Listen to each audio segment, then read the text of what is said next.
Drew Gardens continue to dominate the news this week. Kindergartners got a homework plan, and a group of Neshoba Tech students visited the Westford Cat studios. I'm Ira Keltz, and it's time for Westford Cat News.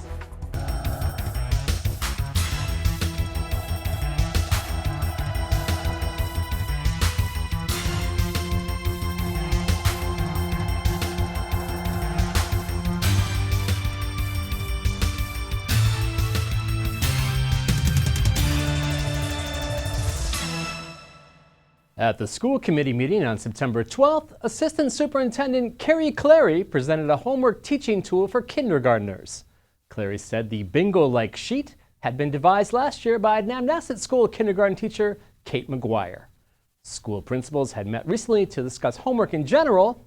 Clary said when the group saw McGuire's homework sheet, they embraced it for all kindergartners in the system. We did a lot of brainstorming, a lot of listing of pros and cons, referenced some of the recent research in regards to homework. And what we ended up falling back on is something that Kate McGuire, who's a kindergarten teacher at Namnasset, created last year. And while there was a lot of push and pull in these meetings, this is something that sort of stopped us all in our tracks, and we felt like, yes, this is something that we can really sink our teeth into. The new school year is in full swing, and Superintendent Bill Olsen has the details. Hi, this is Superintendent of Schools Bill Olsen with my first school system update for the 2016-2017 school year. First, I want to thank all of our custodians and our maintenance staff for doing such a tremendous job in cleaning our buildings and improving them to provide safe, clean, learning environments for all students and all staff. During the summer, Newsweek listed Westford Academy as the second best high school in Massachusetts, behind Boston Latin, which is, as you know, is an exam entry school.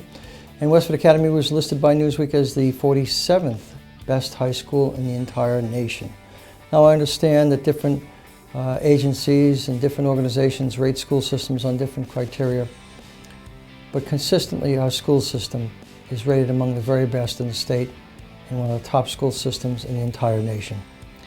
Our enrollment as of September 1st is 5,141 students. That's 41 students fewer than last year. But what we're seeing is a tapering off of the larger declines in enrollment. In the past several years, we've had some years that our enrollment has declined by upwards of 100 students. Our enrollment at the present time is only about 180 students less than our historically high enrollment of 5,325 students back in, I want to say about 8 to 9 to 10 years ago. So that our enrollment is holding relatively strong, and there is no great precipitous drop in the enrollment. What we do need to keep our eye on very, very carefully is the large-scale small footprint projects such as apartment complexes that go up 3 and 4 stories that have 200 and 300 units of housing. Those seem to be the new wave of development, of real estate development in Westford, and those developments will continue to bring students to our school system. Right now we're taking approximately 70 to 75 students out of the Princeton Properties apartment complex over on 110. It's a viable way for new residents to arrive in Westford and to educate their children and to take advantage of a wonderful, wonderful town. So hope to see you next time. Lots of great things are happening in the school system. I'll be in touch with you. Look forward to seeing you shortly. After much debate on September 13th, selectmen voted to seek a second legal opinion on a hot-button issue. They all agreed to get counsel on whether to ask voters to amend an agricultural preservation restriction for Drew Farms. The 9-acre parcel, which is considered a gateway to the town, has 3 APRs on the property that were approved by town meeting voters in 1996.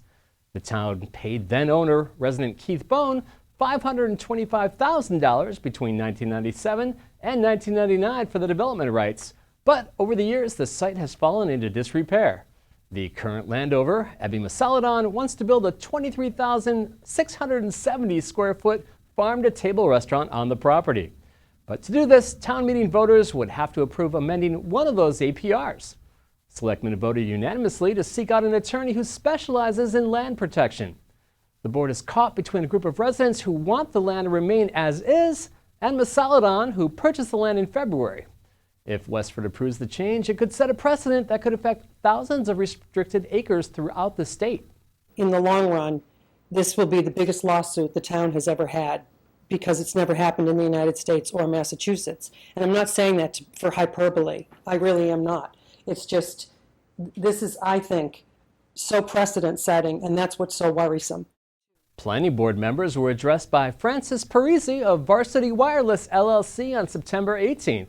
The company is undergoing a site plan review for a 130-foot cell tower at the H.E. Fletcher Social and Athletic Club on Brookside Road. Board members voted 4-1 in favor of an advisory regarding Varsity's proposed monopine tower that is meant to blend into the neighborhood. Here's a monopine tower spotted recently on the Merritt Parkway in Connecticut. Varsity's monopine is meant to look like the one on St. Augustine Drive, but planning board members expressed concerns with the character and scale of the tower.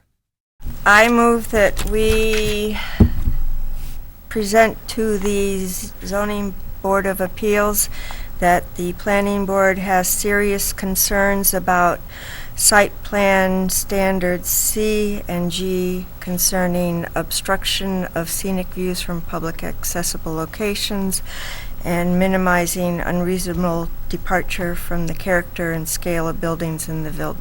How's that? That's fine. The Planning Board will take up the matter again on November 7th after the hearing by the Zoning Board of Appeals on October 19th. Next up, we have Jodi Ross with the Town Manager Update. Hi, I'm Jodi Ross, your Town Manager, and I'm here to tell you about our town meeting that is coming up on October 17th at 7:30 p.m. at the Abbott Gymnasium. So we have a warrant with 13 articles right now, and it proves to be an interesting evening. One of the big topics that we've been talking about a lot at the Selectmen meeting is a request from a developer to build a restaurant and facility function hall at 66 Boston Road, which is the home of the former Drew Gardens, Eric Gardens. There's actually 3 agricultural preservation restrictions on that property, and so the Selectmen have been trying to determine whether the town meeting can amend these APRs to allow that restaurant. So that is number 1 on the warrant if this is ready for town meeting. And secondly, the proponent for that development is seeking a liquor license, and that is something town meeting can authorize, and then it is subject to the state legislature approval. We have one unpaid bill from prior years, which happens occasionally. We try very hard to pay all the town bills on time, but this is one unpaid energy bill. Few budget adjustments for fiscal year 17, which is what we're in right now, and we are zeroing in and getting those finalized. Couple of capital appropriations mid-year that would be necessary. The Town Forest Committee is looking to have a revolving fund created so they can cut wood, have wood cut, and then have it sold to help pay for keeping our forests in good shape. So that's a new one. We'll be asking to amend the wage classification plan with one position that we did take out of a union, and we are giving more responsibility to give redundancy in our finance department. We found a home for the rec department, and so we are proposing that you allow us at town meeting to enter a lease to move the rec department into the Courier building, which is opposite Town Farm on Town Farm Road. And that will be about a $36,000 annual appropriation with a bit of improvements at the beginning for some furnishings and some other things. We set our tax rate in October, so we'll be balancing our budget at that time. The J.V. Fletcher Library is seeking a grant, as you know, for a feasibility study first and reconstruction in the next several years, so they will be presenting that material to you. We have a couple of Community Preservation Committee recommendations for you to consider. One is that the Rec Department would like you to help us with a feasibility study on what do you want in the future of the Rec Department. And The Agricultural Commission is looking to put in a permanent water supply at the community garden, which is located on Graniteville Road. Finally, we have Clare Circle, which is one of our roads in town, private road, that we're seeking to see if you will allow us to accept it as a public road. So hope to see you at town meeting Monday, October 17th, 7:30, Abbott School Gymnasium. Thank you. Despite a severe drought throughout the state, Westford's elementary school children were reaping the benefits of their plantings last week as they harvested lettuce, kale, and herbs for the school's cafeterias. The Robinson, Crisafulli, Miller, Day, Abbott, and Namnasset schools all have at least 2 raised beds of 4 feet by 8 feet on their grounds. The beds were built by Fresh Start Food Gardens, a Westford-based company founded by Christine Bertold and Elizabeth Almeida. The 2 women started their business building garden beds for homeowners, businesses, and schools last October. A sponsorship by Circle Health of Westford paid for the beds. Circle Health is anchored by Lowell General Hospital. Library Director Ellen Rainville will be busy this fall writing a grant application for a proposed $8 million expansion to the J.V. Fletcher Library. I'm Ellen Rainville, Director of the J.V. Fletcher Library here in Westford, and I have some information to share about Article 11 on the Fall Special Town Meeting, scheduled for October 17th at 7:30 in the Abbott School. Article 11 from the Library Trustees is the culmination of several years of work that the library has been doing in order to be poised for a public library construction grant from the Massachusetts Board of Library Commissioners. For the past 2 years, the library trustees and members of the Permanent Town Building Committee have worked together, meeting 36 times, to administer a planning and design grant. That grant was $50,000 from the Board of Library Commissioners, matched by another $35,000 and also a $25,000 vote from the town. We now have a design to bring forward, and we're asking at Fall Town Meeting that the town approve that design and the next step, which is going forward with an application for a public library construction grant. So we have here a rendering of the rear of the building that you would see from the library parking lot. Our current library building is about 22,500 square feet, and the projected renovation addition would be just over 35,000 square feet. All of the space in this new building benefits the public directly. It triples our children's space. It also triples our young adult space. It doubles our meeting rooms for the public, as well as giving us a number of more tutorial and study rooms. So everything about the new building is about efficiency, centralized circulation, children's right inside the door, and a meeting room right inside the door. Even though we add on to the building, we actually do manage to get just a little bit more parking. So the Board of Library Commissioners administers public library construction grants at random intervals, and we would be competing with 35 other municipalities. However, at this time, we're not asking for any money. This is a non-financial warrant. We simply must get approval from the town to go forward with the next step and apply for the grant. So that is what is in the language. However, the financial question, of course, is foremost in everyone's mind. We think that the new building totally will cost our local taxpayers about $12 million. We're looking for an $8.1 million grant from the Board of Library Commissioners, and we would do some fundraising as well. We think that it might be 4 years before we rise up through the grant wait list. So we're talking about 2020 and hitting the town bond schedule at about 2024. So the bond schedule is the town's debt load, and this should be coming on board just about the same time that a number of large projects in town are actually being paid off. Nevertheless, on the average tax bill, this would cost about $1.80 a week or $94 a year. So again, we're not asking for money at this time. There would be at least one town meeting vote and definitely one ballot vote. You know, should we know that we get a grant, we would have 6 months to get the funding approval from the town. This is just a bureaucratic step. We're asking for permission to go ahead with this design and to apply for and accept any grant that we might be announced for. and that would be July of 2017. So we hope to see you at special town meeting, and we hope that this is a future in Westford that you are willing to support.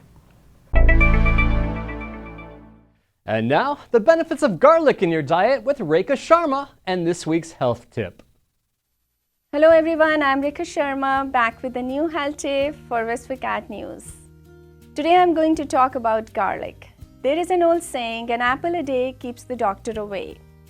In the same manner, a single clove of garlic a day keeps the diseases away.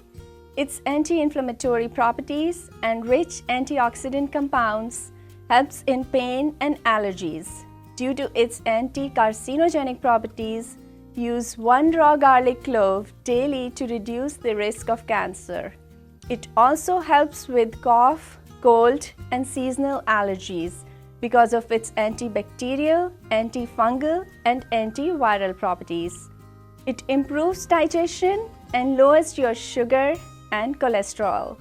So add 1 to 2 cloves of garlic in your cooking to get the benefits. If you have any allergy to garlic, please contact your healthcare provider before you consume. I'll be back with a new health tip. Bye for now.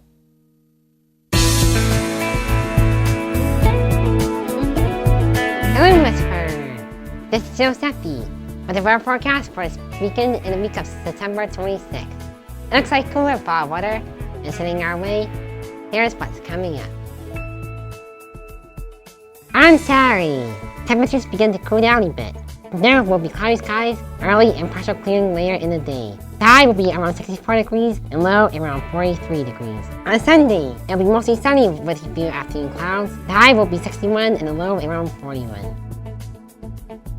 On Monday, it will be sunny with the high of 64 and low of 50. On Tuesday, it will be mostly sunny with possible showers in the evening. The high will be 69 degrees and low around 50 degrees. On Wednesday, it will be partly sunny during the day and clear at night. The high will be around 68 degrees and low around 47 degrees. On Thursday, it will be mainly sunny during the day with possible rain showers in the evening. The high will be 69 degrees and low will be 45 degrees. Friday will be partly cloudy in the morning with increasing clouds and showers in the afternoon and evening. The high will be around 69 degrees and low around 47 degrees. That was your winter weather. Have a great week, everyone. Patty Stocker introduces us to Bella, a lovable 11-year-old miniature pincer available for adoption at the Lowell Humane Society.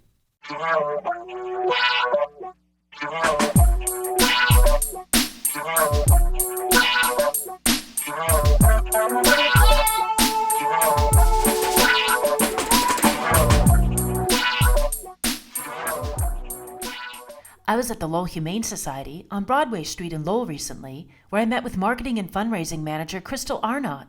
She introduced me to an 11-year-old miniature pinscher named Bella.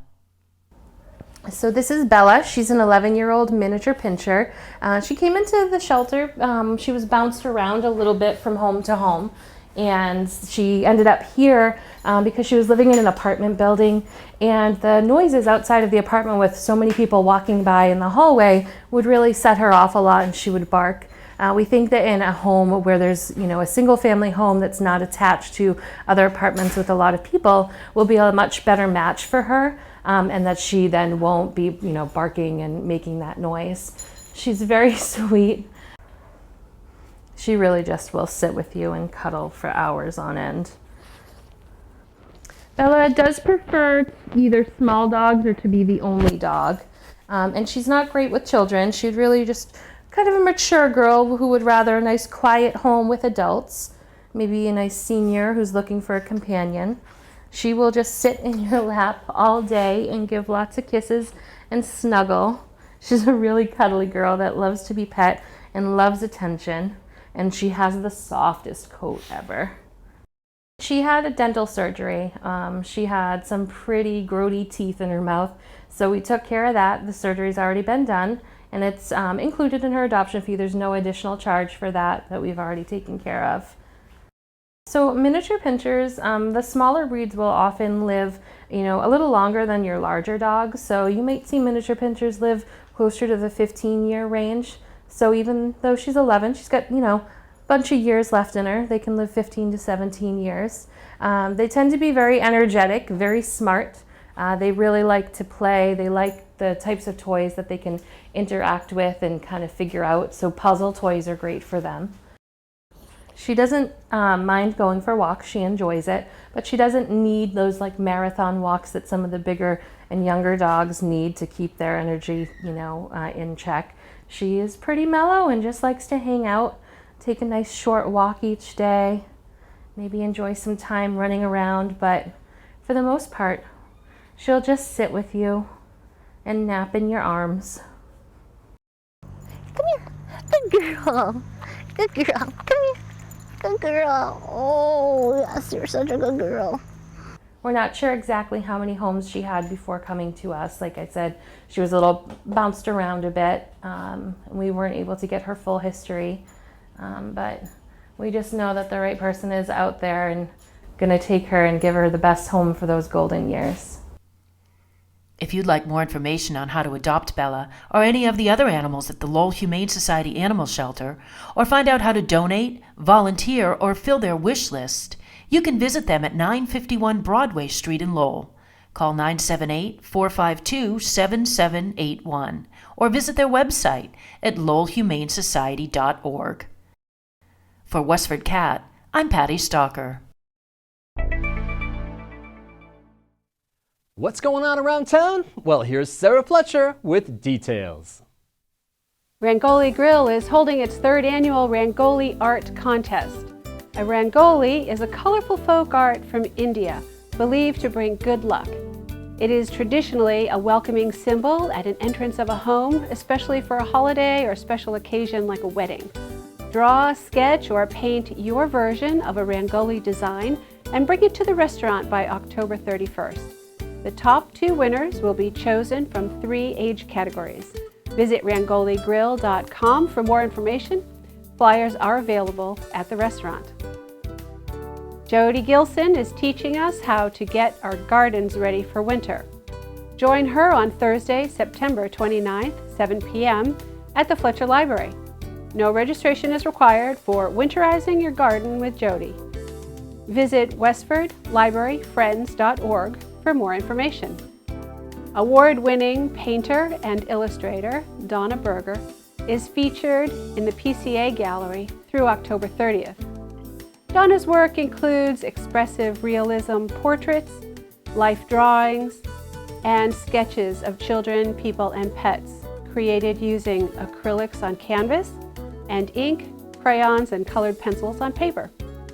Meet the artist at her reception on Friday, September 30th from 6 to 8 p.m. Refreshments will be served. It's free and open to the public. Visit westford.org/PCA for more information. On Saturday, October 1st, from 9 a.m. to 1 p.m., Bridges by Epic at Westford will host a community yard sale to benefit the Alzheimer's Association. Sellers can purchase a table for the event for $25, which will be donated to the Alzheimer's Association. All the sales made at their table will go directly into their pockets. There will be hot dogs, cotton candy, lemonade, and bargain prices on a variety of items. All concessions and vendors' fees, as well as proceeds from the sales made at the Bridges by Epic table, will benefit the Alzheimer's Association. Tables are limited. Call 978-692-9541 to reserve. If you'd like us to announce your upcoming event, contact us at news@westfordcat.org. Back to you, Ira. And that's a wrap for this week, Westford. We leave you with scenes of the Neshoba Tech sophomores and seniors visiting our studio on September 14th.